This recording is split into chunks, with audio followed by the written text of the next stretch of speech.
بالله من الشيطان الرجيم بسم الله الرحمن الرحيم الحمد لله نحمده ونستعينه ونستغفره ونؤمن به ونتوكل عليه ونعوذ بالله من شرور انفسنا ومن سيئات اعمالنا من يهده الله فلا مضل له ومن يضلل فلا هادي له واشهد ان لا اله الا الله وحده لا شريك له واشهد ان محمدا عبده ورسوله اما بعد கண்ணியமிக்க அல்லாஹ்வின் நல்லடியார்களே, ஏக இறைவனின் சாந்தியும் சமாதானமும் பெருமானார் நபிகள் நாயகம் ஸல்லல்லாஹு அலைஹி வஸல்லம் அவர்கள் மீதும் அவருடைய குடும்பத்தார்கள் மீதும் சத்திய சகாபாக்கள் மீதும் அவருடைய உம்மத்துக்களாகிய நம் அனைவர் மீதும் உண்டாகட்டுமாக.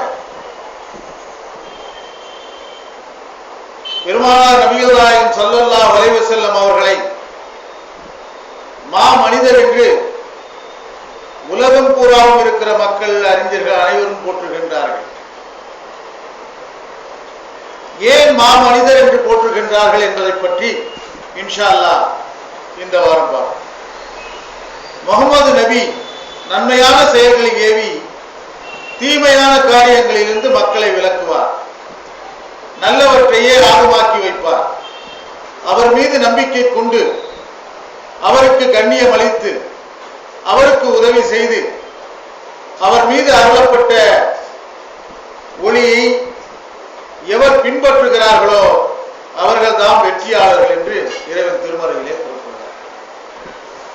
1400 ஆண்டுகளுக்கு முன்னால் வாழ்ந்து மறைந்த ஒரு மனிதர் அன்று நடைமுறைப்படுத்தி காட்டிய அனைத்து செயல்களையும் அப்படியே பின்பற்றுகிற ஒரு சமுதாயம் இன்று உலகம் பூராவும் இருக்கிறது என்று சொன்னால் அது பெருமானார் ஸல்லல்லாஹு அலைஹி வஸல்லம் அவருடைய சமுதாயம் மட்டும்தான் என்பதை உறுதியாக சொல்ல முடியும். இன்னைக்கு உலகம் பூராவும் மக்கள் பெருமானார் ஸல்லல்லாஹு அலைஹி வஸல்லம் அவர்களை பின்பற்றி கொண்டிருக்கிற ஒரு சமுதாயம் இன்றும் இருக்கிறது. அப்படிப்பட்ட ஒரு மாமனிதை பற்றி மாற்று மத அறிஞர்கள் எல்லாம் என்ன சொல்லுகிறார்கள்? பிரிட்டானிய கலைக்களஞ்சியம் சொல்லுகிறது, தேச தலைவர்கள் அனைவரிலும் தலை சிறந்த வெற்றியாளர் என்று நபிகள் நாயகம் ஸல்லல்லாஹு அலைஹி வஸல்லம் அவர்களை பற்றி சொல்லுகிறார். அதாவது நபியாக அறிவிக்கப்பட்டு 23 ஆண்டு காலத்திற்குள் நாகரீகம் இல்லாத மக்கள்,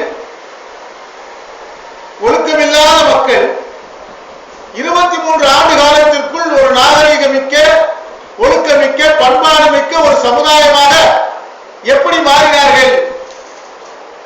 அவர்களை எது மாற்றியது? இப்படிப்பட்ட ஒரு சமுதாய புரட்சி இதுவரும் யாரும் ஏற்படுத்தியதில்லை, இனிமேலும் யாராலும் ஏற்படுத்த முடியாது என்று பிரிட்டானிய கலைக்களஞ்சியம் சொல்கிறது. அது மட்டுமல்ல சகோதரர்களே, உலகத்திலேயே நாடக தந்தை என்று போற்றப்படக்கூடியவர் பெர்னாட் ஷா.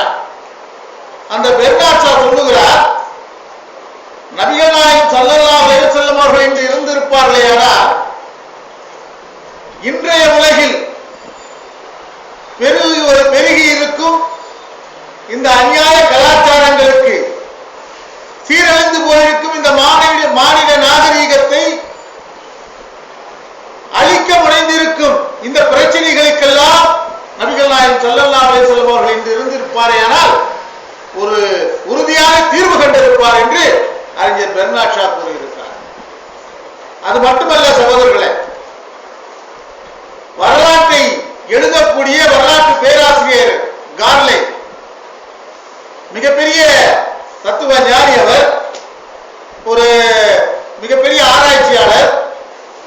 அந்த வரலாற்று பேராசிரியர் கார்லே சொல்லுகிறார்,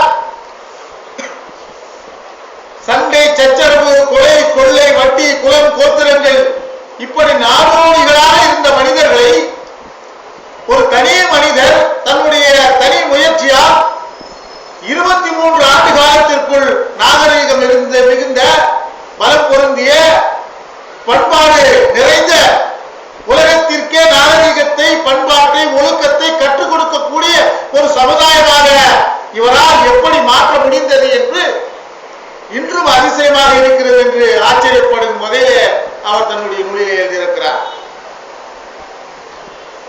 இதே போன்று மிகப்பெரிய மன்னரான நெப்போலியன் சொல்லி இருக்கிறார், 1400 ஆண்டுகளுக்கு முன்னால் நபிகள் நாயகம் இயற்றிய சட்டங்கள் சமுதாயம் எப்படி வாழ வேண்டும், மக்கள் தங்களுடைய வாழ்க்கையை எப்படி அமைத்துக் கொள்ள வேண்டும் என்று நபிகள் நாயகம் இயற்றிய சட்டங்கள் இருக்கிறது. அந்த அடிப்படையில் அவர் கொண்டு வந்த சட்டங்கள் இன்றும் கூட ஒரு நல்ல சமுதாயத்தை உருவாக்கிட முடியும், அத்தகைய வல்லமை வாய்ந்தது என்று நெப்போலியன் சொல்லியிருக்கிறார். இவற்றிற்கெல்லாம் முத்தாய்ப்பு வைத்ததைப் போல அறிஞர் ஆர்ட், மாற்று மத அறிஞரான ஒரு கிறிஸ்தவ மதத்தை சேர்ந்தவரான அறிஞர் ஆர்ட் ஒரு நூலை எழுதியிருக்கிறார். தி 100 என்கிற அந்த நூலிலே உலகத்திலே தலை சிறந்த 100 தலைவர்களை தேர்ந்தெடுத்து வரிசைப்படுத்தி இருக்கிறார். இதுவரை உலகத்தில் தோன்றிய மிக பெரும் தலைவர்கள், வரலாற்று ஆராய்ச்சியாளர்கள், கணித மேதைகள், விஞ்ஞானிகள், இப்படி அறிவால் உயர்ந்த தலைவர்களை எல்லாம் ஒன்றுபடுத்தி ஒரு 100 தலைவர்களை வரிசைப்படுத்தி இருக்கிறார். அந்த வரிசையில அவர் வணங்கக்கூடிய இயேசு கிறிஸ்துவை கூட அவர் முதல் இடத்திலே வைக்கவில்லை. அவர் சொல்லுகிறார், முதல் இடத்திலே பெருமானார் ஸல்லல்லாஹு அலைஹி வஸல்லம் முகமது நபி அவர்களை முதல் இடத்திலே வைத்திருக்கிறார். அதற்கு அவர் சொல்லக்கூடிய காரணம் என்ன சொன்னா, எத்தனையோ தலைவர்கள் இதுவரை தோன்றி இருக்கிறார்கள், அவர்கள் எல்லாம் வாழும் காலத்திலே தாங்கள் என்ன செயல்கள் எல்லாம் செய்தார்களோ அதையெல்லாம் அனுபவித்து முடிந்த பின்பு அதிலே நல்லது எது கெட்டது எது என்பதை தீர்மானித்து தன்னுடைய முதிய காலத்திலே மக்களுக்கு அறிவுரை சொல்பவராக இருந்தார்கள். தன்னுடைய வாழும் காலத்திலே இளமை பருவத்திலே தான் செய்த செயல்களிலே முதுமை காலத்திலே பிரித்து பார்த்து இது நல்லது எது கெட்டது என்று சொல்லக்கூடியவராக இருந்தார்கள். இன்னும் சில தலைவர்கள் மக்களுக்கு அறிவுரை சொன்னார்கள், அதை தன்னுடைய வாழ்க்கையில பின்பற்றாமல் இருந்தார்கள். ஆனால் முகமது நபி ஸல்லல்லாஹு அலைஹி வஸல்லம் அவர்கள் மட்டும்தான் வாழும் காலத்திலேயே மக்களுக்கு எதை போதித்தார்களோ அதையே செய்யக்கூடியவர்களாக இருந்தார்கள் என்று அறிஞர் ஆர்ட் அந்த நூலிலே குறிப்பிடுகிறார். பெருமானார் ஸல்லல்லாஹு அலைஹி வஸல்லம் அவருடைய வாழ்க்கை 3 பிரிவுகளாக பிரிக்கப்பட்டு தனிப்பட்ட வாழ்வு, சமூக வாழ்வு, பொது வாழ்வு என்ற 3 பிரிவுகளாக பிரிக்கப்பட்டு அதிலே ஏதாவது குற்றம் குறைகள் இருக்கிறதா என்று மாற்று மத அறிஞர்களால், அதாவது இஸ்லாத்தை பற்றிய ஆராய்ச்சி செய்பவர்களால் தோண்டி துருவப்பட்டு அதிலே முகமது நபியை பற்றி கூறுகையில அவர் ஏற்றுக்கொண்ட எந்த துறையாக இருந்தாலும் சரி, முகமது நபி ஸல்லல்லாஹு அலைஹி வஸல்லம் அவருடைய தனிப்பட்ட வாழ்வாக இருந்தாலும் சரி, பொது வாழ்வாக இருந்தாலும் சரி, அல்லது சமூக வாழ்வாக இருந்தாலும் சரி, எந்த துறையிலே அவர்களை எடுத்துக்கொண்டாலும் அதில் ஒரு சிறிய கடுகளவு கூட குறைபாடுகளை காண முடியவில்லை என்று அறிஞர் ஆர்ட் சொல்லி இருக்கிறார். அதனால்தான் தலை சிறந்த தலைவர்களை 100 பேரை தேர்ந்தெடுத்து உலகத்திலேயே இதுவரை தோன்றிய தலைவர்களை 100 பேரை தேர்ந்தெடுத்து அதில முதல் நபராக நான் முகமது நபி ஸல்லல்லாஹு அலைஹி வஸல்லம் அவர்களை முதல் தலைவராக தேர்ந்தெடுத்திருக்கிறேன் என்று குறிப்பிட்டு காட்டுகிறார். இப்படிப்பட்ட முகமது நபி ஸல்லல்லாஹு அலைஹி வஸல்லம் அவர்கள் தான் எடுத்துக்கொண்ட எந்த துறையாக இருந்தாலும் சரி, சிறந்த மக்கள் தலைவராக இருந்தாலும் சரி, சிறந்த ஆசிரியராக இருந்தாலும் சரி, சிறந்த நீதியாளராக இருந்தாலும் சரி, கொள்கை உறுதியிலும் சரி, சிறந்த பண்பாட்டிலும் சரி, சிறந்த அரசியல் மேதாவிலும் சரி, ராணுவ தளபதியாக இருந்தாலும் ராணுவ வீரராக இருந்த நேரத்திலும் சரி, அல்லது இப்படிப்பட்ட சமூக வாழ்விலே பொது வாழ்விலே அவர்கள் ஈடுபடும் போது ஏற்படுகின்ற அந்த சோதனைகளை தாங்கிக்கிற பொறுமையிலும் சரி, முகமது நபி ஸல்லல்லாஹு அலைஹி வஸல்லம் அவர்கள் தலை சிறந்த ஒரு மக்கள் தலைவராக, ஒரு மனிதராக விளங்கினார்கள் என்பதுதான் அவருடைய வாழ்க்கையில அறிஞர்கள் கண்டுபிடித்த விஷயம். இப்படிப்பட்ட மக்கள் தலைவர், மனிதர் என்று போற்றப்படுகின்ற முகமது நபி ஸல்லல்லாஹு அலைஹி வஸல்லம் அவர்கள் சிறந்த மக்கள் தலைவராக எப்படி வாழ்ந்தார்கள் பாருங்க. தனி மனிதராக 600 ஆண்டுகளுக்கு முன்னால் தனி மனிதராக புறப்பட்டு 1.5 லட்சம் ஏக்கர் பரப்பளவுள்ள அரேபிய பாலைவனத்தை 23 ஆண்டுகளுக்குள் தன் ஆளுகைக்கு கீழ் கொண்டு வந்த ஒரு மாமன்னர் முகமது நபி ஸல்லல்லாஹு அலைஹி வஸல்லம் அவர்கள் மரணம் அடையும் போது அவர் சொத்து என்ன தெரியுமா? ஒரு மாமன்னர் மரணம் அடைகிறார். 23 ஆண்டு காலத்திற்குள் அரேபிய தேசத்தை தன் ஆளுகைக்கு கீழ் கொண்டு வந்தவர். அவர் மரணம் அடைந்த பின் அவருடைய சொத்து கணக்கிடப்படுகிறது. அவர் அணிந்திருந்த கீழ் ஆடையும் அவர் தோளிலே போட்டிருந்த ஒரு கனமான துண்டையும் தவிர வேறு எதுவும் இல்லை. அவருடைய போர் கவசம் கூட ஒரு யூதரிடத்தில் 30 சாவு கோதுமைக்காக அடகு வைக்கப்பட்டிருக்கிறது என்பதுதான் உண்மையான வரலாற்று சரித்திரம். அப்படி ஒரு மாமன்னர் இன்னைக்கு பாத்தீங்கன்னா சாதாரண ஒரு அரசியல் கட்சியில வட்ட செயலாளராக இருக்கக்கூடியவர் கூட 2 வீட்டுக்கு உரிமையாளராக இருக்கிறார். ஒரு சாதாரண வட்ட செயலாளராக இருக்கட்டும், ஒரு பகுதி செயலாளராக இருக்கட்டும், ஒரு சிறிய ஊருக்கு தலைவராக இருந்தவர் கூட தனக்கு ஒரு 2 வீடு சொந்தமான இருக்கும். ஆனா முகமது நபி ஸல்லல்லாஹு அலைஹி வஸல்லம் அவர்கள் கிட்டத்தட்ட அரேபிய தேசத்துக்கே மன்னராக திகழ்ந்தார்கள். அப்படிப்பட்ட ஒரு மாமன்னர் மரணம் அடைகிறாரு. அவர் இந்த மக்கள் மரணம் அடையும் போது அவர் தன்னுடைய குடும்பத்திற்காக விட்டு சென்றது அவர் கொடுத்து இருந்த அந்த கீழ் ஆடையும் அவர் போட்டிருந்த ஒரு மேல் துண்டும் தான் தவிர அவருடைய போர் கவசம் கூட 30 சாவு கோதுமைக்காக ஒரு யூதரிடத்துல அடமானம் வைக்கப்பட்டிருந்தது. அது மட்டுமில்ல சகோதரர்களே, அவருடைய உணவு இப்படிப்பட்ட ஒரு மாமன்னராக இருந்த முகமது நபி அவருடைய உணவு எதுவாக இருந்தது என்று பார்த்தீங்களா, உமி கலந்த மாவு. அதாவது மாவுவே ஜல்லடை போட்டு ஜலிச்சிட்டா அது கொஞ்சம் உயர்ந்த ரகம். ஜலிக்காத மாவு தான் உமி கலந்த மாவு. அந்த உமி கலந்த மாவுல அவர் ரொட்டி துட்டு சாப்பிடுவாங்க. அது அந்த நெருப்புலயே அப்படியே வேக வச்சு சாப்பிடுவாங்க. ரொட்டியா தட்டி நெருப்புல வேக வச்சு சாப்பிடுவாங்க. அதுதான் அந்த உமி கலந்த மாவுல தயார் செய்த ரொட்டி. அந்த ரொட்டியை தன்னுடைய நாக்கில அந்த உமி குத்தக்கூடாது என்பதற்காக ஒட்டக கொழுப்பு தடவி சாப்பிடுவாங்க. இதுதான் அவருடைய உணவாக இருந்தது. ஏன் சொன்னா தொடர்ந்து 3 நாள் ஒரு மன்னர் என்று சொல்லக்கூடியவர் தொடர்ந்து 3 நாட்கள் வயிறார உண்டதாக வரலாறு கிடையாது. இதுதான் முகமது நபி ஸல்லல்லாஹு அலைஹி வஸல்லம் வாழ்க்கையில அவர் அனுபவிச்சது. 3 நாள் தொடர்ந்து போல உணவு உண்டதாக வரலாறு கிடையாது. அப்படிப்பட்ட ஒரு மாமன்னர். அதனாலதான் அவர் மனிதர் என்கிறோம். அது மட்டுமில்ல, அவருடைய குணாதிசயங்கள்ல ஒரு மிகப்பெரிய மக்கள் தலைவராக இருந்தவர். அவருடைய பண்பாடு எப்படி இருந்தது பாருங்க.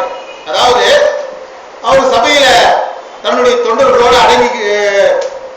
அமர்ந்து கொண்டு இருக்கும் போது அன்பளிப்பாக சில பொருட்கள் வரும். உணவு உண்பதற்காக யாரும் கொண்டு வந்து அன்பளிப்பு கொடுப்பாங்க. அப்படி கொடுக்கக்கூடிய உணவுப் பொருட்களை முகமது நபி என்ன செய்வார் சொன்னா, தன்னோட சேர்ந்து இருக்கக்கூடிய தோழர்களுக்கெல்லாம் பங்கிட்டு கொடுத்துதான் சாப்பிடுவார். அந்த மாதிரி ஒரு நிலையிலே ஒரு வயதான முதிர்ந்த ஒரு அம்மையார் கொஞ்சம் திராட்சை பழங்களை கொண்டு வந்து முகமது நபி ஸல்லல்லாஹு அலைஹி வஸல்லம் அவர்கிட்ட கொடுக்குறாங்க. அதை வாங்கின முகமது நபி ஸல்லல்லாஹு அலைஹி வஸல்லம் அதை ஒரு திராட்சை பழத்தை எடுத்து தன்னுடைய வாயில போட்டு பார்க்கிறாரு. பார்த்துட்டு என்ன பண்றாரு, யாருக்குமே அதை பங்கிட்டு கொடுக்காம தானே உண்டு முழுவதுமாக அந்த திராட்சை பழம், அந்த அம்மையார் கொடுத்த திராட்சை பழம் முழுவதையும் தானே உண்டு விட்டு அந்த அம்மையாரை சிரிச்சிட்டு நன்றி சொல்லி அனுப்புறாங்க. உடனே அந்த அம்மையார் போய்விட்ட பின்பு சுற்றி இருந்த நபி தோழர்கள் எல்லாம் பார்க்கிறாங்க. எப்பவுமே முகமது நபி இறைவனுடைய தூதர் எந்த பொருள் வந்தாலும் அதை பங்கிட்டு கொடுத்து விட்டு தானே சாப்பிடுவாரு. அப்படி இருக்கும்போது இதை மட்டும் அவர் பங்கிட்டு கொடுக்கவே இல்லையே, அவர் மட்டும் சாப்பிட்டாரு என்னன்னு அவங்க கேட்கிறாங்க. இப்படி நீங்க இதுவரைக்கும் செய்தது இல்லையே, இதை நீங்க யாருக்கும் பங்கிட்டு கொடுக்காம நீங்களே சாப்பிட்டீங்களே, என்ன விஷயம் அப்படின்னு கேட்கும்போது முகமது நபி ஸல்லல்லாஹு அலைஹி வஸல்லம் சொல்றாங்க, அந்த அம்மையார் மிகவும் அன்போடு சிரித்த முகத்தோடு கொண்டு வந்து அந்த திராட்சை பழங்களை கொடுத்தார். ஆனா அந்த திராட்சை பழங்கள் மிகவும் புளிப்பாக இருந்தது.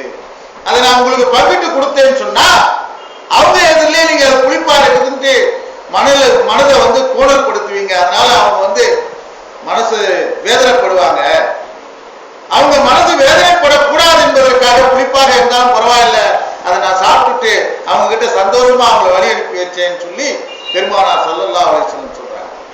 அது மட்டும் இல்ல, ஒரு மக்கள் தலைவராக இருக்கக்கூடிய முகமது நபி ஸல்லல்லாஹு அலைஹி வஸல்லம் அவர்கள் ஒரு பயணத்தின் போது தன்னுடைய தோழர்களோடு பயணத்துல போறாரு. ஒரு இடத்துல அமர்ந்து களைப்பாறுகிறார்கள். அப்ப களைப்பாடுற அந்த இடத்துல அவங்க சமையலுக்காக சாப்பாடு செய்வதற்காக சமைக்கிறதுக்கு முற்படுறாங்க. அப்போ சமைக்க முற்படும் போது ஒவ்வொருவரும் ஒவ்வொரு வேலையாக செய்யணும், அதான் உடன்பாடு. அப்போ ஒருத்தர் அடுப்பு பத்த வைக்கிறாரு, ஒருத்தர் கல்லெல்லாம் அடுக்கிறாரு, ஒருத்தர் பாத்திரத்தை கழுவுறாரு, இன்னொருத்தர் வந்து அதுக்கு மாவு பிசைகிறாரு. இப்படி ஒவ்வொருத்தரா செய்யும் போது முகமது நபி தலைவராக இருந்தாலும் மன்னராக இருந்தாலும் முகமது நபி என்ன செய்யறாரு சொன்னா, அந்த கூட்டத்தாரோடு சேர்ந்து அந்த தோழர்களோடு சேர்ந்து அவரும் விறகு பொறுக்கி அந்த சமையலுக்காக உதவி செய்யறாரு.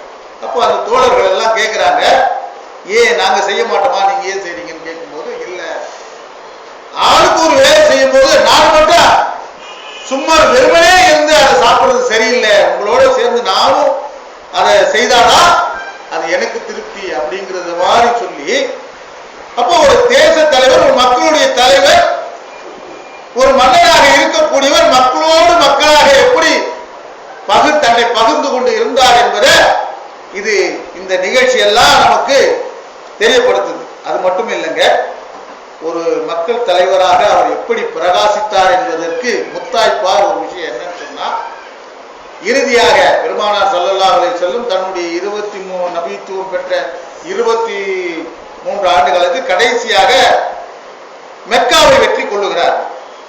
அப்போ ரத்தமின்றி சண்டையின்றி மெக்காவை வெற்றி கொள்ளும் போது மெக்கா நகருக்குள் அணிவகுத்து நபிக்கு பெருமானார் ஸல்லல்லாஹு அலைஹி வஸல்லம் தலைமையில மக்கள் தோழர்கள் உள்ளே நுழைகிறார்கள். போர் வீரர்களோடு உள்ளே நுழையும் போது அப்ப மெக்கா வெற்றி அடைகிறாங்க. எல்லாமே அடிப்பணிந்து, அதாவது சரணடைந்து இஸ்லாத்துல இணைஞ்சிடுறாங்க. எல்லாமே மெக்கா வெற்றி கொள்ளப்படுது. அப்படி வெற்றி கொள்ளப்படும் போது எதிரிகள் எல்லாம் சூழ்ந்து இருந்து அச்சத்தோடு முகமது நபியை பார்க்கிறார்கள். என்ன, இன்னைக்கு முகமது நபி மெக்காவை வெற்றி கொண்டு விட்டார், அதனால வந்து என்னென்ன தண்டனைகள் நமக்கு எல்லாம் கொடுக்க போறாங்களோ. ஏன்னா முகமது நபி மகளை நாம ஒரு சிலர் கொலை செய்துட்டாங்க, இன்னும் ஒரு சிலர் பல சித்திரவதைகள் செய்தாங்க, இன்னும் சிலர் வந்து இஸ்லாமியர்களுடைய சொத்துக்களை கொள்ளையடிச்சாங்க. அப்படி இருக்கும்போது முகமது நபி இப்ப வெற்றி கொண்டு உள்ளே வந்து விட்டார், மெக்காவுக்குள்ள வந்து விட்டாரு. இப்போ அவர் நமக்கெல்லாம் என்ன தண்டனை கொடுக்க போறாருன்னு அதிர்ச்சியில எல்லாருமே பயத்தோடு இருந்த நேரத்திலே முகமது நபி ஸல்லல்லாஹு அலைஹி வஸல்லம் அறிவிக்கிறார்கள், நான் எல்லாருக்கும் பொது மன்னிப்பு கொடுத்துறேன். அந்த பொது மன்னிப்பு என்னிலிருந்து ஆரம்பமாகட்டும், என்னிலிருந்து முதல்ல அதை நான் ஆரம்பிச்சு வைக்கிறேன். என்னுடைய மகள் ஜெயினப்பை யார் கொலை செய்தார்களோ அவர்களுக்கு நான் மன்னிச்சிடுறேன் அப்படின்னு சொல்லி முதல்ல பொது மன்னிப்பு கொடுக்கிறது மட்டும் இல்ல, அந்த மன்னிப்பை தன்னிலிருந்தே ஆரம்பித்த ஒரு மாபெரும் மனிதர் நபிகள் நாயகம் ஸல்லல்லாஹு அலைஹி வஸல்லம் அவர்கள் என்பதை இதிலிருந்து நம்ம புரிய வருகிறது. இப்படிப்பட்ட ஒரு மனிதரைத்தான் அன்னைக்கு மக்கள் தலைவராக தேர்ந்தெடுத்து மக்கள் வச்சிருந்தாங்க. அப்படிப்பட்ட ஒரு மக்கள் தலைவர் தன்னுடைய எந்த துறையாக இருந்தாலும், அதாவது தன்னுடைய மாணாக்கரை வழிநடத்துறதுல அவர் ஒரு ஆசிரியராக எப்படி இருந்தார், தன்னுடைய தோழர்களை வழிநடத்துவதற்கு அவர்களுக்கு அறிவுரை சொல்லி அவர்களை எப்படி பக்குவப்படுத்தி வைத்திருந்தார், ஒரு சிறந்த சமுதாயத்தை எப்படி உருவாக்கினார் அப்படிங்கிறத பார்க்கும்போது அவருடைய மாணாக்கர்கள் எப்படி இருந்தார்கள் அதான் பார்க்கணும். அப்படி மாணாக்கர்கள் எப்படி இருந்தார்கள் போது ஒரு பையன் நல்லா படிக்கிறான்னு சொன்னா இவனுக்கு படிச்சு கொடுத்தது யார், இவனுடைய ஆசிரியர் எப்படி இருந்தாருன்னு தான் சொல்லுவாங்க. அந்த மாதிரி பெருமானார் ஸல்லல்லாஹு அலைஹி வஸல்லம் அவர்களை உருவாக்கிய தோழர்களுடைய செயல்கள் அவர் ஒரு சிறந்த ஆசிரியராக தேச தலைவர்கள் முன்னாடி, மிகப்பெரிய அறிஞர்கள் முன்னாடி, அதாவது ஜொலிக்க வைத்தது. பெருமானார் ஸல்லல்லாஹு அலைஹி வஸல்லம் அவருடைய தோழராக உமர் ரலியல்லாஹு தஆலா அவர்கள் இருந்தார்கள். அப்போ உமர் ரலியல்லாஹு தஆலா ஆட்சி காலத்துல வெள்ளிக்கிழமை ஜும்மா பயான் வந்து மன்னர் தான் பண்ணுவாங்க. அப்படி ஜும்மா பயான் பண்ணும்போது உமர் ரலியல்லாஹு தஆலா ஜும்மா பயானுக்காக ரெடி ஆகி மெம்பர்ல ஏறி போய் பயான் பண்ண முற்படுகிறார். அப்பொழுது அந்த கூட்டத்திலிருந்து ஒரு சாதாரண ஒரு மனிதர் எழுந்து, ஒரு அரபி எழுந்து மன்னரை பார்த்து, உமரே கொஞ்சம் நில்லுங்க, நீங்க மெம்பர்ல ஏறி பிரசங்கம் பண்ணுங்கன்னு சொல்றாரு. உடனே உமர் ரலியல்லாஹு தஆலா ஆத்திரப்படலை. என்னடா பிரசங்கம் பண்ணும்போது அதுவும் ஜும்மா நேரத்தில் இப்படி ஒரு மனிதர் கேள்வி கேட்கிறானே, இவருக்கு என்ன நான் பதில் சொல்றது, இவரெல்லாம் கேள்வி கேட்கறதுக்கு என்ன தகுதி இருக்குன்னு உமர் ரலியல்லாஹு தஆலா கோவப்படலை.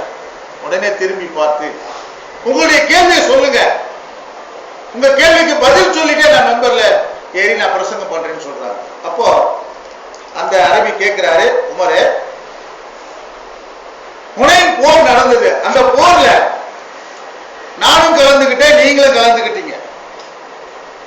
எந்த ஒரு போர்ல கலந்து கொண்டாலும் அந்த போர்ல வெற்றி அடைந்த பின்பு போரில் கிடைக்கக்கூடிய பொருட்களை அந்த போரில் கலந்து கொண்டவர்கள் எல்லாம் பங்கிட்டுக் கொள்வார்கள். போர் வெற்றி அடைஞ்ச பின்னாடி போர்ல ஏதாவது பொருட்கள் கிடைத்தால் அந்த பொருட்களை போர்ல கலந்துகிட்டவங்க எல்லாருமே பகிர்ந்துக்குவாங்க. அப்படி ஒரு செயல் அந்த காலத்துல வழக்கத்துல இருந்தது. அப்ப அந்த அரபி கேட்கிறார், உமரே ஹுனைன் போர் நடந்தது, அந்த போர்ல நானும் கலந்துகிட்டேன், நீங்களும் கலந்துகிட்டீங்க. அப்ப போர்ல நாம வெற்றி அடைஞ்சிட்டோம். அந்த போர்ல கிடைச்ச பொருட்கள்ல எல்லாருக்கும் ஒரு பிட்டு துணி கிடைச்சது, எனக்கும் ஒரு பிட்டு துணி கிடைச்சது, உங்களுக்கும் ஒரு பிட்டு துணி கிடைச்சது. ஆனா எனக்கு கிடைச்ச துணியில நான் எவ்வளவு முயற்சி செய்து பார்த்தேன், என்னால ஒரு அங்கியா அதை தைத்து போட முடியல. ஆனா நீங்க மட்டும் அங்கியா தைத்து போட்டிருக்கீங்களே, எப்படி என்ற ஒரு சந்தேக எண்ணத்தோட அந்த அரபி கேட்கிறார். ஆனா இன்னைக்கு இருக்கிற தலைவர்களா இருந்தா என்ன கேட்பாங்க, இப்படி ஒரு கேள்விய சாதாரணமா இன்னைக்கு தலைவர்கள் கிட்ட கணக்கு எங்கன்னு கேட்டுட்டு அந்த தொண்டன் வெளியே வர முடியுமா? ஆனா அன்னைக்கு நபி ஸல்லல்லாஹு அலைஹி வஸல்லம் அவருடைய தோழர் உமர் ரலியல்லாஹு தஆலா அவர்களை பார்த்து 10,000 பேர் கூடியிருந்த இடத்துல ஒருவர் கேட்கிறார், போரில் கிடைத்த பொருட்களில் எல்லோருக்கும் ஒரு துணி கிடைத்தது, அந்த துணியில என்னால ஒரு சட்டை கூட தைத்து போட முடியல, ஆனா நீங்க மட்டும் தைத்து போட்டிருக்கீங்களா, இது எப்படி, இதுக்கு பதில் சொல்லிட்டு பிரசங்கம் பண்ணுங்கன்ட்டு 10,000 பேர் நடுவில் ஒருத்தர் கேட்கிறாரு. நான் அப்போ கூட பொறுமையா உமர் ரலியல்லாஹு தஆலா பொறுமையாக, ஒரு மன்னர், ஒரு கலீஃபா பொறுமையாக அவருக்கு பதில் சொல்றார். ஹுனைன் போர் நடந்தது உண்மை, போரில் எல்லோரும் நீங்களும் கலந்து கொண்டீர்கள், நானும் கலந்து கொண்டேன் என்பது உண்மை. போரில் எல்லோருக்கும் கிடைத்த ஒவ்வொரு பிட்டு துணி கிடைத்தது உண்மை. ஆனா எனக்கு ஒரு பிட்டு துணி கிடைத்தது, என்னோடு போரிலே கலந்து கொண்ட என் மகனுக்கும் ஒரு பிட்டு துணி கிடைச்சது. ஒரு பிட்டு துணியால நிச்சயமாக ஒரு அங்கி தைக்க முடியல, அதனால நானும் என்னுடைய மகனுடைய துணியும் சேர்த்து, 2 துணியும் சேர்த்து தான் நான் ஒரு அங்கியா தைத்து போட்டிருக்கிறேன் என்று அவருக்கு விளக்கம் சொல்லிவிட்டு அந்த அரபியை பார்த்து உமர் ரலியல்லாஹு தஆலா இப்பொழுது நான் பிரசங்கம் செய்யலாமா என்று கேட்டுக்கொண்டு அதுக்கப்புறம் பிரசங்கம் செய்கிறார். சொன்னா எப்படிப்பட்ட ஒரு மாணக்கரை பெருமானார் ஸல்லல்லாஹு அலைஹி வஸல்லம் உருவாக்கி இருக்கிறார்கள். 10,000 பேர் கேள்வி கேட்கும் போது கூட அதற்கு பொறுமையாக நான் சத்தியத்தில் தான் இருக்கிறேன், சத்திய வழியில் தான் நீதியை கடைபிடித்திருக்கிறேன் என்று அவர் கேட்ட கேள்விக்கு விளக்கம் சொல்லி அதற்கு பிறகு அந்த விளக்கத்தை அவர் ஏற்றுக்கொண்டதற்கு பின்பு இவர் பிரசங்கத்தை செய்திருக்கிறார் என்று சொன்னால் எப்படிப்பட்ட ஒரு மாணக்கரை பெருமானார் ஸல்லல்லாஹு அலைஹி வஸல்லம் அவர்கள் உருவாக்கி இருக்கிறார்கள் என்று பாருங்கள்.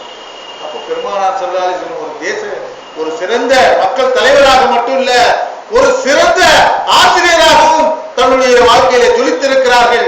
அது மட்டுமல்ல, கொள்கை உறுதியில பெருமானார் ஸல்லல்லாஹு அலைஹி வஸல்லம் எப்படி ஜொலித்திருக்கிறார்கள். அதாவது பெருமானார் நபிகள் நாயகம் ஸல்லல்லாஹு அலைஹி வஸல்லம் அவர்கள் இஸ்லாத்தை மக்கள் மத்தியிலே எடுத்து வைத்திருக்கிறார்கள்.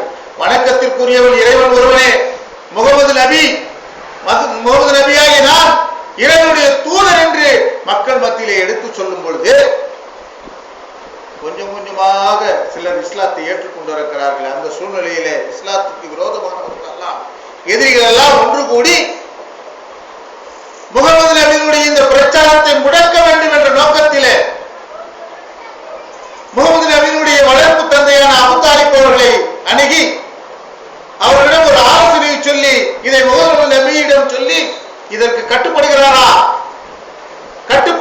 கட்டுப்பட்டால் நாம் 2 தரப்பும் ஒற்றுமையாக செயல்படுவோம் என்று சொல்லுங்கள் என்று சொல்லி ஒரு ஒப்பந்தத்தை சொல்லுகிறார்கள். என்ன ஒப்பந்தம் என்று சொன்னால், 1 வருட காலம் முகமது நபி போதிக்கிறாரே, வணக்கத்திற்குரியவன் இறைவன் ஒருவன் தான், முகமது நபியாகிய அவர் இறைவனுடைய தூதர். அந்த போதனையை ஒருவருடைய காலம் ஏற்றுக்கொண்டு இறைவனை நாங்கள் வணங்க தயாராக இருக்கிறோம். ஆனால் அடுத்த ஒரு வருடம் நாங்கள் வணங்கக்கூடிய 365 சிலைகளையும் அவர் வணங்க வேண்டும். ஒரு வருடம் இறைவனை மட்டுமே வணங்குவோம், ஒரு வருடம் 365 சிலைகளை வணங்குவோம்.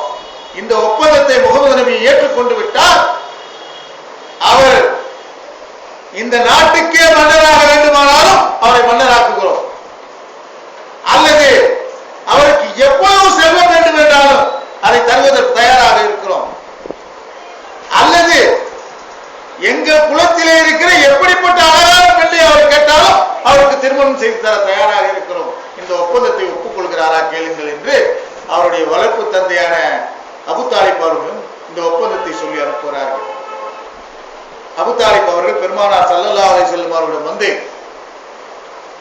இப்படி மக்கத்தில் உள்ள குறைஷிகள் எல்லாம் இந்த ஒப்பந்தத்தை சொல்லுகிறார்கள், இந்த ஒப்பந்தத்தை நீங்கள் ஏற்றுக்கொண்டு விட்டால் உங்களுக்கு இந்த சௌகரியங்கள் எல்லாம் செய்து தருகிறேன் என்று சொல்லுகிறார்கள், இந்த நாட்டுக்கே மன்னராக்குகிறேன் என்கிறார்கள், எந்த பெண்ணை கேட்டாலும் உங்களுக்கு திருமணம் முடித்து தருகிறேன் என்று சொல்லுகிறார்கள், எவ்வளவு செல்வ வேண்டுமானாலும் தருகிறேன் என்று சொல்லுகிறார்கள். ஆனால் நிபந்தனை ஒன்றே ஒன்று மட்டும்தான், ஒரே ஒரு வருடம் வணக்கத்திற்குரியவன் இறைவன் ஒருவனே, இறைவனை மட்டுமே வணங்குவோம், இரண்டாவது வருடம் 365 சிலைகளையும் சேர்த்து வணங்க வேண்டும் என்று ஒப்பந்தம் சொல்லுகிறார்கள். என்ன சொல்கிறீர்கள் என்று கேட்கும்போது பெருமானார் நபிகள் நாயகம் ஸல்லல்லாஹு அலைஹி வஸல்லம் சொல்லுகிறார்கள், ஒரு கையிலே சூரியனையும் ஒரு கையிலே சந்திரனையும் கொடுத்தால் கூட நான் எந்த கொள்கையை இந்த மக்கள் மத்தியிலே பிரகடனப்படுத்த வந்திருக்கிறேனோ அந்த கொள்கையிலிருந்து துளியளவும் பின்வாங்க மாட்டேன் என்று பெருமானார் ஸல்லல்லாஹு அலைஹி வஸல்லம் சொல்லி அனுப்புகிறார்கள்.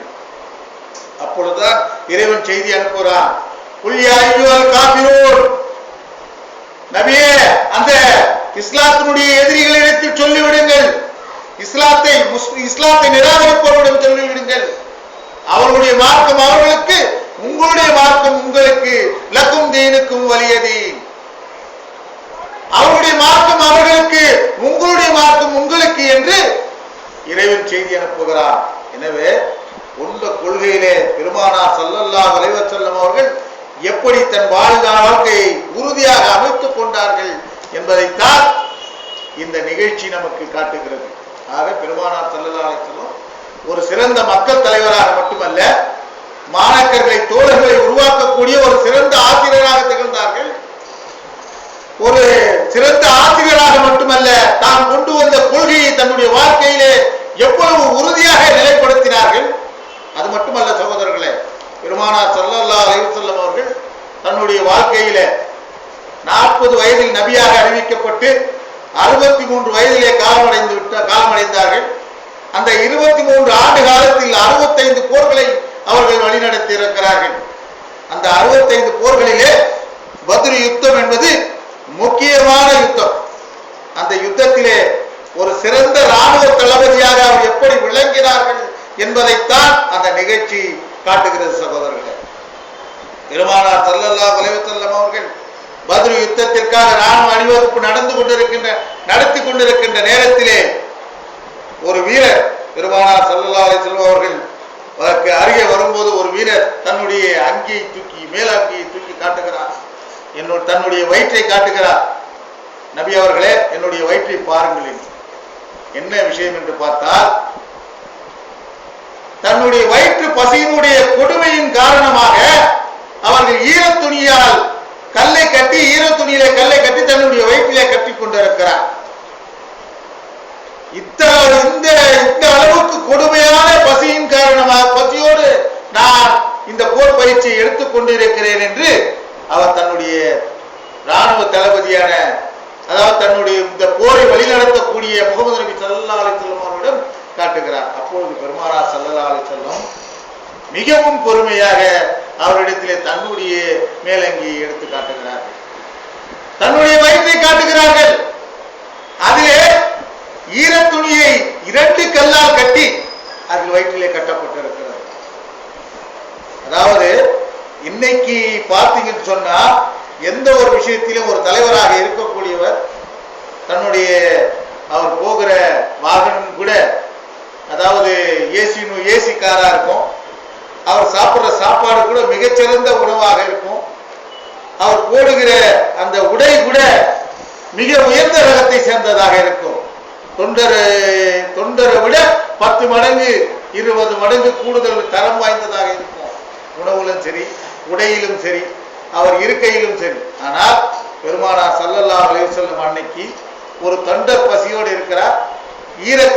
ஈரத்துணியால் ஒரு கல்லை கட்டி வயிற்றிலே கட்டி இருக்கிறார். இந்த வறுமை, இந்த பசியோடு அவர் போர் பயிற்சி மேற்கொண்டு இருக்கிற நேரத்தில் அவர் தன்னுடைய பசியை தலைவரிடத்தை சொல்லும் விதமாக தன்னுடைய அங்கி காட்டும் பொழுது பெருமானார் ஸல்லல்லாஹு அலைஹி வஸல்லம் காட்டுகிறார்கள். தன்னுடைய அங்கி விலக்கி தன்னுடைய வயிற்றை காட்டும் பொழுது ஈரத்துணியால் 2 கல்லை கட்டி கட்டப்பட்டிருக்கிறது. அதுக்கு என்ன விளக்கம் என்று சொன்னால், உன்னை விட கொடுமையான பசியிலே நான் இருக்கிறேன். ஒரு தலைவர் எப்படி இருக்கிறார் என்றார். எந்த அளவுக்கு ஒரு போர் வீரரை விட மிகவும் கொடுமையான பசியில தான் நான் இருக்கிறேன். நீங்க நினைத்துக் கொள்ளாதீர்கள், நான் வயிறு முழுக்க சாப்பிட்டு விட்டு உங்களை பசியோடு வைத்திருக்கிறேன் என்று பெருமானார் ஸல்லல்லாஹு அலைஹி வஸல்லம் காட்டுகிற முகமாக தன்னுடைய அங்கி விலக்கி காட்டும் போது அந்த வீரர் குனிந்து பெருமானாரின் வயிற்றை முத்தமிடுகிறார். எப்படிப்பட்ட ஒரு இராணுவ தளபதி பாருங்க. அது மட்டும் இல்ல, போரிலே வெற்றி கண்ட பின் அந்த வெற்றி முகமாக படை திரும்பி வரும் பொழுது அந்த வெற்றி களிப்பிலே மன்னர்கள் எல்லாம் பார்த்து வரலாற்றை பார்த்தீர்கள் என்று சொன்னால், மன்னர் தான் முதல்ல வருவார், பின்னாடி தான் படைகள் எல்லாம் வரும். ஏன்னா வெற்றி பெற்று விட்ட அந்த வெற்றி பெருமிதத்தோடு வரும் பொழுது மன்னர் தான் வருவார். ஆனால் இங்கே வெற்றி பெற்ற பின்னர் படைகள் திரும்பி கொண்டிருக்கிறது. அந்த வெற்றி களிப்போடு திரும்பி கொண்டிருக்கும் போது படைகள் எல்லாம் முன்னே வருகிறது. பின்னாடி பெருமானார் ஸல்லல்லாஹு அலைஹி வஸல்லம் கடைசியில வருகிறாங்க. எப்படி கடைசியில வராங்கன்னு சொன்னா, கடைசியில ஒரு ராணுவ வீரர் வரார். யார் அவர் சொன்னா, ஜாபிர் பின் ரலியல்லாஹு தஆலா. அவர் வரும்போது பெருமானார் ஸல்லல்லாஹு அலைஹி வஸல்லம் அவரை பார்த்து, ஜாபிரே, உங்களுக்கு திருமணமாகி விட்டதா என்று விசாரிக்கிறார்கள். இல்லை ரசூலல்லாஹ், இப்பொழுதுதான் நான் மனம் முடித்தேன் என்று அவர் சொல்லும் பொழுது, கன்னியை மனம் முடித்தீரா விதவையை மனம் முடித்தீரா என்று கேட்கும் போது, நான் விதவையைத்தான் மனம் முடித்தேன். ஏன் விதவை மனம் முடித்தீர்கள் என்று பெருமானார் ஸல்லல்லாஹு அலைஹி வஸல்லம் வினவுகிறார்கள். எனக்கு 2 தங்கைகள் இருக்கிறார்கள், அவர்களை பேணி பாதுகாக்க வேண்டியது இருக்கிறது, அதற்காக நான் விதவையை மனம் முடித்தேன் என்று ஜாபிர் ரலியல்லாஹு தஆலா சொல்லுகிறார்கள். ஆக கடைசியிலே வரக்கூடிய வீரரை கூட தெரிந்து வைத்திருக்கிற அளவுக்கு ஒரு பெருமானார் ஸல்லல்லாஹு அலைஹி வஸல்லம் ஒரு மிகச்சிறந்த இராணுவ தளபதியாக விளங்கினார்கள் என்பதுதான் இந்த நிகழ்ச்சி நமக்கு சுட்டி காட்டுகிறது. ஆக ஒரு பெருமானார் ஸல்லல்லாஹு அலைஹி வஸல்லம் அவர்கள் தன்னுடைய வாழ்க்கையில பொது வாழ்வாக இருந்தாலும் சரி, தனிப்பட்ட வாழ்வாக இருந்தாலும் சரி, சமூக வாழ்வாக இருந்தாலும் சரி, அவர்கள் எடுத்துக்கொண்ட எந்த துறை இருந்தாலும் அந்த துறையில மிக சிறந்த அளவுல யாரும் சிறிதளவு கூட குறை காண முடியாத அளவிலே அவர்கள் சிறந்து விளங்கினார்கள் என்பதுதான் அறிஞருடைய கருத்து. அதற்கு உதாரணங்களைத்தான் நாம் பார்த்து வருகிறோம். அப்படிப்பட்ட பெருமானார் ஸல்லல்லாஹு அலைஹி வஸல்லம் தன்னுடைய வாழ்நாளிலே எப்படி ஒரு நீதியாளராக விளங்கினார்கள். பெருமானார் ஸல்லல்லாஹு அலைஹி வஸல்லம் அவர் காலத்துல ஒரு திருட்டு குற்றம் நடைபெறுகிறது. அந்த திருட்டை செய்த பெண் அகப்பட்டுக் கொண்டார். அந்த பெண்ணுக்கு தீர்ப்பு பெருமானார் ஸல்லல்லாஹு அலைஹி வஸல்லம் அவள் திருடியது உண்மை என ஆராய்ந்து தீர்ப்பு சொல்லிவிட்ட பின்பு அவளுக்கு தண்டனை அளிக்கிறார்கள். என்ன தண்டனை சொன்னால், திருடிய கையை வெட்ட வேண்டும் என்பது தண்டனை அளிக்கப்பட்டு விட்டது. மறுநாள் அவருடைய அந்த தண்டனை நிறைவேற்றப்படுகின்ற நேரத்தில் அந்த பெண் உயர்ந்த குலமான குறைஷி இனத்தை சேர்ந்தவள். அதனால் அந்த குறைஷி குல தலைவர்கள் எல்லாம் கூடி, இந்த பெண் தவறு செய்துவிட்டது உண்மைதான், ஆனால் தவறு செய்துவிட்ட பெண் உயர்ந்த குலத்தை சேர்ந்தவளாக இருக்கிறாள். அதனால் இன்று அவளுக்கு தண்டனை அளித்து விட்டார் முகமது நபி, அவளுக்கு தண்டனை அளித்து விட்டால் குறைஷி குலத்தை சேர்ந்த உயர்ந்த குலத்தை சேர்ந்த பெண் திருடி விட்டாள் என்பது வரலாற்றில் பதிவு செய்யப்பட்டுவிடும். அதனால் நம்முடைய குலத்துக்கே அவப்பெயர் ஏற்பட்டுவிடும். ஆகவே இந்த தண்டனையை ரத்து செய்வதற்கு என்ன வழி என்று சிந்தித்து பெருமானாருடைய வளர்ப்பு மகனாக இருக்கக்கூடிய உசாமா பின் ஸைத் என்பவரை அணுகுகிறார்கள். உசாமா பின் ஸைதை அணுகி பெருமானார் ஸல்லல்லாஹு அலைஹி வஸல்லம் அவர்களிடம் சொல்லுங்கள், நீங்கள் பெருமானாருக்கு, அதாவது நபி ஸல்லல்லாஹு அலைஹி வஸல்லம் முகமது நபி ஸல்லல்லாஹு அலைஹி வஸல்லம் அவர்களுக்கு மிகவும் விருப்பமானவராக இருக்கின்றீரே, நீங்கள் சொன்னால் கேட்டுக்கொள்வார்கள், அதனால பெருமானார் ஸல்லல்லாஹு சொல்லுங்க, இந்த ஒரு முறை மட்டும் அந்த பெண்ணை மன்னித்து விட்டு விட சொல்லுங்கள். ஏனென்று சொன்னால் அவள் எங்களுடைய குலத்தை சேர்ந்தவளா இருக்கிறார். இன்னைக்கு நாளைக்கு அவருக்கு தண்டனை நிறைவேற்றி விட்டால் இந்த குலத்துக்கு, எங்களுடைய குலத்துக்கே அவமானம் ஆயிடும். அதனால இந்த ஒரு முறை மன்னிச்சு விட்டு சொல்லுங்க அப்படின்னு சொல்லும் போது உசாமா பின் ஸைத் அவர்களும் இத்தனை தலைவர்கள் எல்லாம் சேர்ந்து சொல்லுகிறார்களே என்று சொல்லி மனம் இறங்கி பெருமானார் ஸல்லல்லாஹு அலைஹி வஸல்லம் அவர்கள் அணுகி, இப்படி குறைஷி குல தலைவர்கள் எல்லாம் ஒன்று கூடி என்னிடம் சொன்னார்கள், உங்களுக்கு உங்களுடைய பரிந்துரை செய்ய சொன்னார்கள். அந்த பெண் குறைஷி குல பெண்ணா, அப்படிப்பட்ட அந்த பெண்ணுக்கு அவள் தவறு இழைத்திருந்தாலும் நீங்கள் தண்டனை கொடுத்து விட்டால் அவங்க குலத்துக்கே இழிவு ஏற்பட்டுவிடும். அதனால இந்த ஒரு முறை அவளை மன்னித்து விட்டுவிட சொல்லுங்கள் என்று சொல்லுகிறார். அப்படி சொல்லும் போது பெருமானார் ஸல்லல்லாஹு அலைஹி வஸல்லம் அவர்கள் உசாமா பின் ஸைதை பார்த்து, ஸைதே, உனக்கு ஒன்று தெரியுமா, முந்தைய சமுதாயங்கள் எல்லாம் அழிக்கப்பட்டதற்கு இதுவும் ஒரு காரணம் என்று பெருமானார் ஸல்லல்லாஹு அலைஹி வஸல்லம் அந்த உசாமா பின் ஸைதை பார்த்து சொல்லுகிறார். என்ன சொல்லுகிறார்? என்னுடைய மகள் பாத்திமாவாக இருந்தாலும்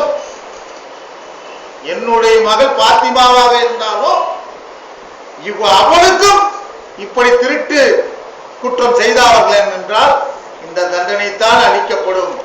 இது யாராக இருந்தாலும் அது மாற்றப்படாது. அது உயர்ந்த குலமாக இருந்தாலும் தாழ்ந்த குலமாக இருந்தாலும் அல்லது தண்டனை பெறப்பட்டவர் என்னுடைய குலத்தை என்னுடைய மகனாக இருந்தாலும் சரி, இந்த தண்டனை தான் கொடுக்கப்படும். இப்படி நாம் வேண்டியவர் வேண்டாதவர், நமக்கு விருப்பமானவர் விருப்பம் இல்லாதவர் என்று தரம் பார்த்து நீதி செலுத்துவோம் என்று சொன்னால், எப்படி இறைவன் முந்தைய சமுதாயங்களை அழித்தானோ அப்படித்தான் நம்முடைய அழிச்சிருவான். முந்தைய சமுதாயங்கள் அழிக்கப்பட்டது இது போன்ற காரணங்களால் தான் என்று பெருமானார் ஸல்லல்லாஹு அலைஹி வஸல்லம் அவர்கள் உசாமா பின் ஸைதை எச்சரித்து அனுப்பினார்கள் என்பது அவர் எப்படிப்பட்ட நீதியாளர் என்பதை பெருமானார் ஸல்லல்லாஹு அலைஹி வஸல்லம் அதிலே காட்டினார். எனவே என் அன்பிற்குரிய சகோதரர்களே, பெருமானார் ஸல்லல்லாஹு அலைஹி வஸல்லம் தன்னுடைய வாழ்க்கையில எந்த ஒரு அம்சத்தை எடுத்துக்கொண்டாலும் அவர்கள் சிறந்து விளங்கினார்கள் என்பதற்கு இன்னும் ஒரு காரணத்தை சொல்ல வேண்டும் என்று சொன்னால், பெருமானார் ஸல்லல்லாஹு அலைஹி வஸல்லம் மக்காவிலிருந்து மதீனாவுக்கு இடம்பெயர்கிறார்கள். அப்படி இடம்பெயர்கின்ற நேரத்தில் மெக்காவிலிருந்து மதீனாவுக்கு செல்கிறார்கள். எப்படி ஒரு சிறந்த அரசியல் மேதாவியாக, நிர்வாக திறன் நிறைந்த ஒரு அரசியல் தலைவராக பெருமானார் ஸல்லல்லாஹு அலைஹி வஸல்லம் அவர்கள் எப்படி விளங்கினார்கள் என்பதை பார்க்கின்ற நிகழ்ச்சி நடைபெறுகிறது. அதாவது பெருமானார் ஸல்லல்லாஹு அலைஹி வஸல்லம் மதீனாவுக்கு சென்றவுடன் ஒரு பள்ளிவாசலை நிறுவுகிறார்கள். அந்த பள்ளிவாசல் தான் அவர்களுக்கு அரசியல் நடத்த ஒரு தலைமை இடமாக அமைக்கப்பட்டது. அந்த பள்ளிவாசலிலே தான் ஒரு நிர்வாக கேந்திரம் செயல்பட்டது.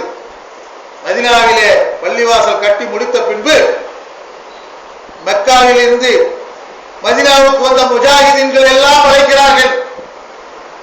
அதே போன்று மதீனாவில் இருக்கிற அன்சாரிகள் எல்லாம் அழைக்கிறார்கள். முஜாஹிதீன்கள் என்றால் மெக்காவில் இருந்து மதீனாவுக்கு வந்தவர்கள், அதாவது தியாகிகள். பெருமானார் ஸல்லல்லாஹு அலைஹி வஸல்லம் அவர்களை கொலை செய்ய போகிறார்கள் என்றதும் பெருமானார் ஸல்லல்லாஹு அலைஹி வஸல்லம் மெக்காவிலிருந்து மதீனாவுக்கு இடம்பெயர்றாங்க. அப்படி இடம்பெயரும் போது பெருமானாரை மெக்காவை விட்டு சென்று விடுகிறார்கள். அதன் பின்பு நமக்கு இங்க என்ன வேலை இருக்குதுன்னு சொல்லிட்டு மெக்கால இருக்கிறவங்க எல்லாம் தன்னுடைய மனைவி, மக்கள், சொந்தம், பந்தம், சொத்துக்கள், கால்நடைகள், வியாபார ஸ்தலங்கள் அத்தனையும் விட்டுவிட்டு மெக்காவிலிருந்து மதீனாவுக்கு வந்தார்கள். அவர்கள் தான் முஜாஹிதீன்கள், தியாகிகள் என்றார். அதே மாதிரி மதீனாவில் இருக்கக்கூடியவர்கள் அன்சாரிகள் என்று அழைக்கப்பட்டார்கள். அன்சாரிகள்னா உதவி செய்யக்கூடியவர்கள். அப்போ முஜாஹிதீன்களையும் அன்சாரிகளையும் மெக்காவாசிகளையும் மதீனாவாசிகளையும் அழைத்து பெருமானார் ஸல்லல்லாஹு அலைஹி வஸல்லம் ரெண்டு பேரையும் சகோதர பிணைப்பை ஏற்படுத்தி, எப்படி சகோதர பிணைப்பை ஏற்படுத்தி சொன்னால், ஒரு மெக்காவாசியை அழைக்கிறார்கள், ஒரு மதீனாவாசியை அழைக்கிறார்கள். இருவரையும் ஒருங்கிணைத்து நீங்கள் இவரை சகோதரர்களாக ஏற்றுக்கொள்ளுங்கள் என்று சொன்னார்கள். பெருமானார் ஸல்லல்லாஹு அலைஹி வஸல்லம் சொன்ன மாத்திரத்திலே மதீனாவை சேர்ந்த அன்சாரி ஒரு முஜாஹிதினை தன்னுடைய சகோதரராக ஏற்றுக்கொள்கிறார். இப்படி ஒவ்வொருவராக ஏற்றுக்கொண்டார்கள். எப்படி ஏற்றுக்கொண்டால் தெரியுமா? ஒரு ஒரு அன்சாரி தோழர் ஒரு முஜாஹிதின் தோழரை தன்னுடைய சகோதரராக ஏற்றுக்கொள்கிறார் என்று சொன்னால் எப்படி ஏற்றுக்கொண்டார்? தனக்கு இருந்த 2 வீட்டை அதிலே பகிர்ந்து ஒரு வீட்டை அவருக்கு கொடுத்தார்கள். 2 ஒட்டகங்கள் இருந்தால் ஒரு ஒட்டகத்தை கொடுத்தார்கள். 2 வியாபார நிறுவனங்கள் இருந்தால் ஒரு வியாபார நிறுவனத்தை அவருக்கு கொடுத்தார்கள். இப்படி தனக்கு இருக்கிற சொத்திலே எல்லாவற்றிலும் சரிபாதியாக பிரித்து கொடுத்து தன்னை சகோதரராக ஏற்றுக்கொண்டார்கள். இதையும் மீறி உச்சகட்டமாக தனக்கு 2 மனைவிமார்கள் இருந்தால் ஒருவரை தலாக் செய்துவிட்டு அவருக்கு திருமணம் முடித்து விட்டார்கள். இது எப்படிப்பட்ட ஒரு சகோதர பிணைப்பு பாருங்கள். மக்காவிலிருந்து வந்தவர்கள் முஜாஹிதீன்கள் தன்னுடைய சொந்த பந்தம் அனைத்தையும் விட்டுவிட்டு, மனைவி மக்கள் வியாபாரம் அனைத்தையும் விட்டுவிட்டு வந்தவர்களை இவர்கள் மதீனாவாசிகள் சகோதரர்களாக ஏற்றுக்கொண்டார்கள். சகோதரர்களாக ஏற்றுக்கொண்டால் வெறும் சகோதரராக ஏற்றுக்கொள்ளவில்லை, தன்னுடைய சொத்திலே அத்தனையும் சரிபாதியாக பிரித்து கொடுத்தார்கள். தன்னுடைய கால்நடைகள் அத்தனையும் சரிபாதியாக பிரித்து கொடுத்தார்கள். அப்படி பெருமானார் ஸல்லல்லாஹு அலைஹி வஸல்லம் அவர்கள் சொன்ன அந்த போதித்த ஒரு போதனையை ஏற்றுக்கொண்ட மாத்திரத்திலே அத்தனையும் பிரித்து கொடுத்தார்கள் என்று சொன்னால் எப்படிப்பட்ட ஒரு சகோதர பிணைப்பை பெருமானார் ஸல்லல்லாஹு அலைஹி வஸல்லம் ஏற்றுக்கொண்டார், கற்றுக் கொடுத்தார்கள். அது மட்டுமல்ல, குலம் கோத்திரங்கள் எல்லாம் ஒழித்து கட்டினார்கள். ஒரு இஸ்லாமிய அரசை நிறுவி சட்டங்களை அமல்படுத்தினார்கள். இஸ்லாத்தினுடைய சட்டம் அங்கதான் அமல் செய்யப்படுது. முதல்ல மதீனாவில் தான் இஸ்லாமிய சட்டம் அமல் செய்யப்படுது. வட்டியிலிருந்து எல்லாமே, வட்டி அறமாக்கப்படுது, மது அறமாக்கப்படுது, எல்லாமே இதுக்கு இப்படி இவ்வளவு தண்டனை என்று அங்கதான் உறுதி செய்யப்படுது. அப்ப அந்த அளவுக்கு இஸ்லாமிய சட்டத்தை நிறுவி ஜக்காத்தை விதியாக்கி ஒரு அரசை மதீனாவிலே நிறுவுகிறார்கள். அந்த அரசு தூய்மையான அரசாக பெருமானார் ஸல்லல்லாஹு அலைஹி வஸல்லம் அவர்களுக்கு பின்வந்த அத்தனை சகாபாக்களும் சரி, நபி தோழர்களும் சரி, சிறந்த முறையில் ஆட்சி செய்வதற்கு பெருமானார் ஸல்லல்லாஹு அலைஹி வஸல்லம் வழி கூறினார்கள்.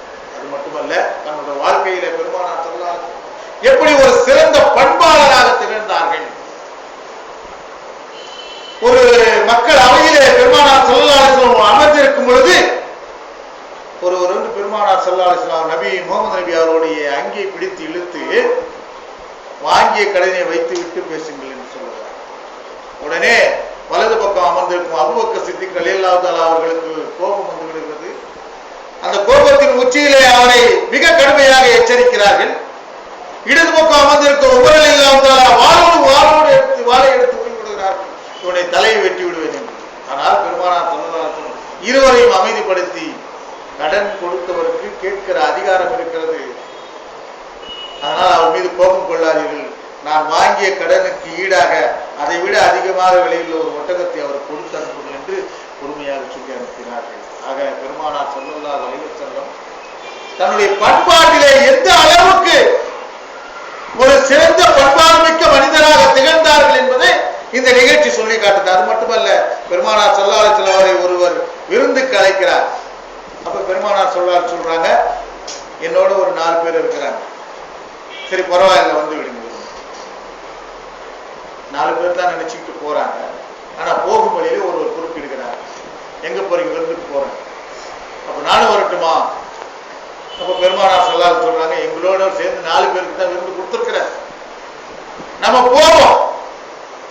ஒரு நபர் அதிகமாக வந்து விட்டார் என்று நான் அவரை கேட்பேன், ஒப்புக்கொண்டால் நீங்க வரலாம், இல்லைன்னா நீங்க போயிடணும் சொல்லிட்டு அதே போன்று அங்க போயும் விருந்துக்கு அழைத்தவரிடம் சொல்லுகிறார், எங்களோடு ஒருவர் அதிகமாக வந்து விட்டார், பரவாயில்லையா என்று கேட்டு விட்டார். ஆனா இன்னைக்கு நம்ம ஒருத்தர் விருந்த கூப்பிட்டா போதும், 10 பேர் உள்ள நுழையிற கேட்காம கொள்ளலாம். எப்படிப்பட்ட ஒரு நிலைப்பாட்டை பெருமானார் ஸல்லல்லாஹு அலைஹி வஸல்லம் அவர்கள் வழிமுறைப்படுத்தி இருந்தார்கள். இதுதான் ஒரு உண்மையான நிகழ்ச்சி. இப்படி ஒவ்வொரு துறையிலே எடுத்துக்கொண்டாலும் சரி, பெருமானார் ஸல்லல்லாஹு அலைஹி வஸல்லம் ஜொலித்தார்கள், திகழ்ந்தார்கள். அதனால்தான் அவரை மா மனிதர் என்று கூறுகிறோம். அப்படிப்பட்ட பெருமானார் ஸல்லல்லாஹு அலைஹி வஸல்லம் எப்படி ஒரு உண்மையாளராக திகழ்ந்தார்கள். நீங்கள் திருக்குர்ஆனிலே சொல்லப்பட்டிருக்கிற அந்த விஷயத்தை நம்ம பார்த்தோம் சொன்னா, உஹது போர்ல பெருமானார் ஸல்லல்லாஹு அலைஹி வஸல்லம் அவருடைய பல் உடைந்து போகுது. பல் உடைந்தவுடன் பெருமானார் ஸல்லல்லாஹு அலைஹி வஸல்லம் எதிரி கூட்டத்தை பார்த்து ஒரு கோபமாக பேசி விடுகிறார்கள். எதிரி நபியை அவர்களுடைய பல்லை உடைத்து விட்டு இந்த கூட்டம் வெற்றி பெறுமா என்று பெருமானார் ஸல்லல்லாஹு அலைஹி வஸல்லம் கேட்ட மாத்திரத்தில் இறைவனுடைய செய்தி வருகிறது. நபியே, தீர்ப்பளிக்கிற அதிகாரம் உங்களுக்கு அளிக்கப்படவில்லை. நான் எதை சொன்னேனோ அதை எச்சரிப்பதற்கு மட்டும்தான் உங்களுக்கு அனுமதி வழங்கப்பட்டிருக்கிறதே தவிர அந்த கூட்டம் வெற்றி பெறுமா தோல்வி அடையுமா என்பதை தீர்மானிக்கிற அதிகாரம் யாருக்கும் அளிக்கப்படவில்லை. அது எனக்கு மட்டும்தான் உண்டு என்று இறைவன் செய்தி அனுப்புகிற மாத்திரத்திலே பெருமானார் ஸல்லல்லாஹு மன்னிப்பு கேட்கிறாங்க. ஆக பெருமானார் ஸல்லல்லாஹு அலைஹி வஸல்லம் தான் ஒரு இறை தூதர் என்று மக்கள் மத்தியிலே அறிவித்தால் இறை செய்தியை மக்களுக்கு சொல்லிக் கொண்டே இருந்தாலும் இப்படி ஒரு செய்தி, பெருமானாரை எச்சரித்த ஒரு செய்தி, நபியே தீர்ப்பளிக்கிற அதிகாரம் உங்களுக்கு வழங்கப்படவில்லை, நீங்க தீர்ப்பு சொல்லக்கூடாது, அடுத்த நிமிஷம் என்ன நடக்கும் நடக்காது, இதை முடிவு செய்கிற அதிகாரம் உங்களுக்கு இல்லைன்னு சொல்லி எச்சரித்த விஷயத்தை கூட பெருமானார் ஸல்லல்லாஹு அலைஹி வஸல்லம் மறைக்காமல், நம்முடைய தோழர்கள் நம்மை தவறாக நினைத்து விடுவார்களோ என்று, ஏளனமாக நினைத்து விடுவார்கள் என்று கூட எண்ணாமல் இறைவன் என்ன செய்தியை அனுப்பினானோ அதை அப்படியே மக்களுக்கு கொடுத்தார்கள் என்று சொன்னால் எப்படிப்பட்ட ஒரு மா மனிதர் என்பதை பெருமானார் ஸல்லல்லாஹு அலைஹி வஸல்லம் நிரூபித்தார்கள் என்பதைத்தான் நாம் பார்க்கிறோம். இப்படிப்பட்ட பெருமானார் ஸல்லல்லாஹு அலைஹி வஸல்லம் தன்னுடைய நபியாக அறிவிக்கப்பட்ட அந்த 23 ஆண்டு காலத்திலே மிக பெரும் சோதனைகள் வேதனைகளை எல்லாம் சந்தித்தார்கள். தாயிப் நகரத்திலே இஸ்லாத்தை எடுத்து சொல்லும் போது வணக்கத்திற்குரியவன் இறைவன் ஒருவரே என்ற அந்த உறுதிமொழியை சொல்லும் போது தாயிப் நகர மக்கள் எல்லாம் ஒன்று கூடி கல்லால் அடித்து பெருமானாரை துரத்தினார்கள். உடலெல்லாம் ரத்த கசிந்து ஓடிக்கொண்டிருக்கிற நேரத்திலே கூட பெருமானார் ஸல்லல்லாஹு அலைஹி வஸல்லம் பொறுமையாக இருந்தார்கள். மக்கத்தில் உள்ள இஸ்லாத்தினுடைய விரோதிகள் எல்லாம் ஒன்று கூடி பெருமானாரையும் அவருடைய சொந்த பந்தங்களையும் கிட்டத்தட்ட 3 வருட காலம் ஒரு பள்ளத்தாக்கிலே சிறை வைத்தார்கள். 3 வருட காலம் உண்பதற்கு உணவில்லாமல் மரத்தினுடைய இலைகளையும் கடைசியாக மரத்தினுடைய பட்டைகளையும் உரித்து திட்டக்கூடிய அளவுக்கு வறுமையான நிலையிலே வாடிக்கொண்டிருந்த நேரத்திலும் சரி பெருமானார் ஸல்லல்லாஹு அலைஹி வஸல்லம் பொறுமையாக இருந்தார்களே தவிர தன்னுடைய அந்த பொறுமையோடு அந்த சோதனைகள் எல்லாம் சகித்துக் கொண்டார்களே தவிர இன்று அப்படி சகித்துக் கொண்ட காரணத்தினால்தான் இன்று உலகம் முழுவதும் இஸ்லாம் நிலைநிறுத்தப்பட்டிருக்கிறது என்பது என் அருமை சகோதரர்களே பெருமானார் ஸல்லல்லாஹு அலைஹி வஸல்லம் அவருடைய வாழ்க்கையிலே நாம் தெரிந்து கொள்ள வேண்டிய இத்தனை விஷயங்களையும் பார்க்கும் பொழுது இப்படிப்பட்ட ஒரு மனிதர், இவ்வளவு சோதனைகளை அனுபவித்த மனிதர், இவ்வளவு வேதனைகளை அனுபவித்த மனிதர், மக்கள் மத்தியிலே ஒரு மாமனிதராக திகழ்ந்த மனிதர், இறைவனுடைய செய்திகளை எல்லாம் மக்களுக்கு சொல்லிய பின்பு உலகம் பூராவும் அந்த அரபிய தேசத்திலே ஒரு மாமன்னராக திகழ்ந்த பின்பும் பெருமானார் ஸல்லல்லாஹு அலைஹி வஸல்லம் ஒரு நாள் கூட தான் இறைவனுடைய தூதர் என்ற சொல்லை விட்டுவிட்டு தான் இறைவன் என்றோ தனக்கு அதிகாரம் இருக்கிறது என்றோ தான் இறைவனுக்கு நெருக்கமானவன் என்றோ தன்னையும் இந்த மக்கள் வணங்க வேண்டும் என்றோ அல்லது இறைவனுக்கு இருக்கிற அந்த சிறப்பு சக்தியை எனக்கும் கொஞ்சம் இருக்கிறது என்றோ ஒரு காலமும் சொல்லவில்லை. பெருமானார் ஸல்லல்லாஹு அலைஹி வஸல்லம் அவர்கள் நான் ஒரு இறை தூதர், நானும் உங்களை போன்று ஒரு அடிமையே என்று சொன்னார்களே தவிர ஒரு இடத்திலும் கூட திருக்குர்ஆன் 114 அத்தியாயத்திலும் 6666 வசனங்களிலும் ஒரு இடத்திலும் கூட இறைவன் பெருமானார் ஸல்லல்லாஹு அலைஹி வஸல்லம் தன்னை இறைவன் என்றோ தன்னை கடவுளுக்கு நெருக்கமானவன் என்றோ கடவுளுடைய அவதாரம் என்றோ ஒரு நாளும் அவர் சொன்னதில்லை, ஒரு இடத்திலும் சொல்லவில்லை. இறைவனுடைய தூதர் என்றே தன்னை அறிமுகப்படுத்தினார்கள். அதே போன்று மக்களிடையே நானும் உங்களை போன்று இறைவனுடைய அடிமைதான், நானும் மனிதன் தான் என்று சொன்னார்களே தவிர பெருமானார் ஸல்லல்லாஹு அலைஹி வஸல்லம் இத்தனை சிறப்புகள் பெற்றிருந்தாலும் அந்த மனிதர்களை போற்றப்படக்கூடிய மனிதர் மாமன்னராக திகழ்ந்தாலும் பெருமானார் ஸல்லல்லாஹு அலைஹி வஸல்லம் எந்த வகையான புகழ்ச்சிக்கும் தன்னை ஆட்படுத்திக் கொள்ளவில்லை. அந்த மக்களை பார்த்து சொன்னார்கள், இயேசு கிறிஸ்துவை அந்த மக்கள் வரம்பு மீறி புகழ்ந்ததை போல நீங்கள் என்னை புகழாதீர்கள், புகழுக்குரியவன் அல்லாஹ் ஒருவனே என்று சொன்னார்கள். கடைசி இப்படிப்பட்ட பெருமானார் ஸல்லல்லாஹு அலைஹி வஸல்லம் 23 ஆண்டு காலம் மிகப்பெரிய வேதனைகளையும் சோதனைகளையும் அனுபவித்து ஒரு நபியாக வாழ்ந்து காட்டி ஒரு மிகப்பெரிய ஒரு சமுதாய புரட்சியை ஏற்படுத்திய அந்த மாமனிதர் தன்னுடைய வாழ்க்கையில தான் எடுத்துக்கொண்ட எல்லா துறைகளிலும் யாரும் ஒரு சிறிதளவு குறை கூட காண முடியாத அளவு ஒரு மாமனிதராக திகழ்ந்தார்கள். அப்படிப்பட்ட ஒரு மாமனிதரை பின்பற்றி அவர் வாழ்க்கையை எப்படி திருக்குறானாக அமைத்துக் கொண்டார்களோ அப்படி நாமும் நம்முடைய வாழ்க்கையை இறைவனுடைய கட்டளைப்படி பெருமானார் ஸல்லல்லாஹு அலைஹி வஸல்லம் அவருடைய வழிமுறைப்படி நம்முடைய வாழ்க்கையை அமைத்துக் கொள்ள வேண்டும் என்று சொல்லி அனைத்து தரப்பு மக்களாலும் அறிஞர்களாலும் மாமனிதர் என்று போற்றப்பட்ட அந்த பெருமானார் ஸல்லல்லாஹு அலைஹி வஸல்லம் அவருடைய வழிமுறையே நம்முடைய வழிமுறையாக இருக்க வேண்டும் என்று சொல்லி ஒரு மாமனிதர் பெருமானார் நபிகள் நாயகம் ஸல்லல்லாஹு அலைஹி வஸல்லம் எப்படி இறைவனுக்கு கட்டுப்பட்டு ஒரு மாமனிதராக மக்கள் எல்லாம் போற்றக்கூடிய மனிதராக இருந்தாலும் ஒவ்வொரு நாளும் அவர் இறைவனை 70 முறை தொழுது அழுது இறைவனிடம் மன்னிப்பு கேட்பவராக இருந்தாரோ அப்படி நாமும் நம்முடைய தவறுகளுக்காக நம்முடைய அறியாமையினால் செய்த தவறுகளுக்காக இறைவனிடம் மன்னிப்பு கேட்டவர்களாக மறுமை நாளிலே நம் அனைவரையும் சொர்க்கவாதிகளாக இறைவன் அருள் புரிவானாக என்று சொல்லி துவா செய்தவனாக நிறைவு செய்கிறேன். அஸ்ஸலாமு அலைக்கும் வரஹ்மத்துல்லாஹி.